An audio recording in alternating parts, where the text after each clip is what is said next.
Bonjour à tous. Ce n'est un secret pour personne, nous sommes entrés dans un monde nouveau, celui de la transformation digitale d'une partie de l'économie. C'est un réel défi auquel il faut se préparer dès maintenant. Dans quelques années, près d'un emploi sur deux sera influencé par la robotisation et la numérisation. Votre conférence en est la preuve. Cette évolution est loin de se limiter aux conducteurs de véhicules ou aux tâches ménagères. Tous les secteurs sont ou seront concernés. C'est un fait. Dans un avenir proche, des emplois vont disparaître et d'autres vont être créés en raison de la digitalisation. Le salariat est déjà en transformation. Mission ponctuelle plutôt qu'engagement à long terme. Heures et lieux de travail différents.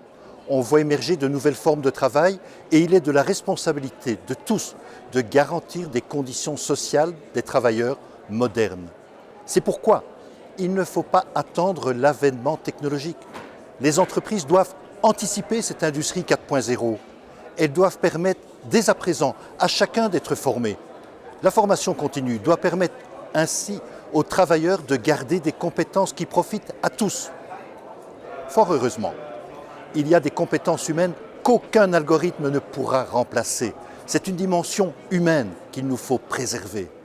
Même s'il est difficile de prévoir quels seront les besoins en termes de compétences, les États membres doivent aussi investir dans l'analyse et l'anticipation des compétences et élaborer des politiques et systèmes réactifs en la matière.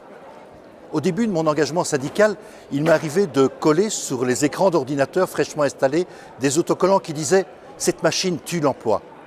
À présent, je sais que lutter contre l'évolution technologique est un combat d'arrière-garde. Ce qu'il faut, c'est l'anticiper, c'est l'accompagner et c'est l'encadrer. On assiste aujourd'hui à un renversement. Les robots, dans certaines matières, surpassent les humains. Par contre, ce que l'on décide d'en faire, ce n'est pas prédestiné. Cela résulte de choix qui sont des choix politiques. Il s'agit là d'un enjeu démocratique. Les bouleversements technologiques ne sont pas synonymes de chaos social, à condition d'être envisagés dans une perspective sociétale.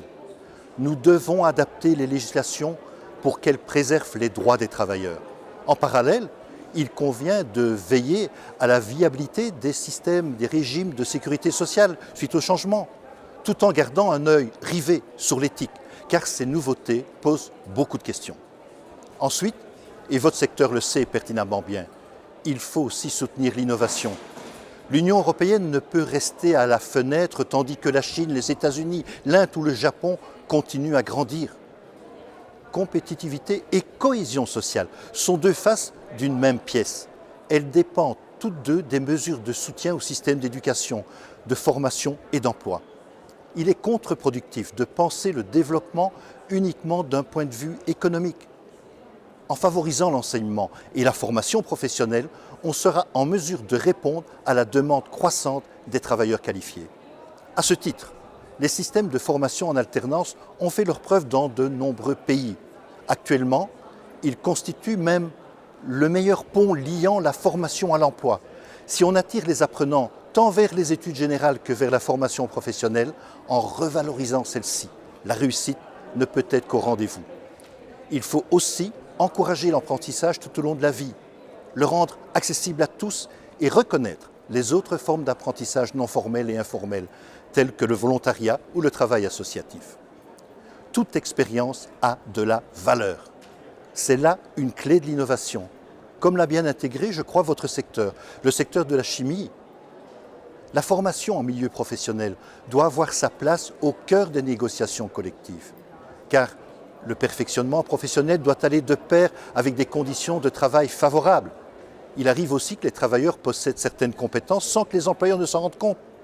On est donc en train de permettre au niveau européen la validation des compétences acquises et la correspondance de certification.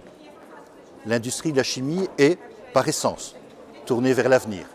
Je ne doute pas que les différents intervenants de votre conférence montreront combien il est essentiel de lier les enjeux économiques aux autres enjeux politiques, comme la politique pour la jeunesse, mais aussi les politiques sociales, les politiques de l'emploi, au cœur desquelles les partenaires sociaux ont un rôle indispensable.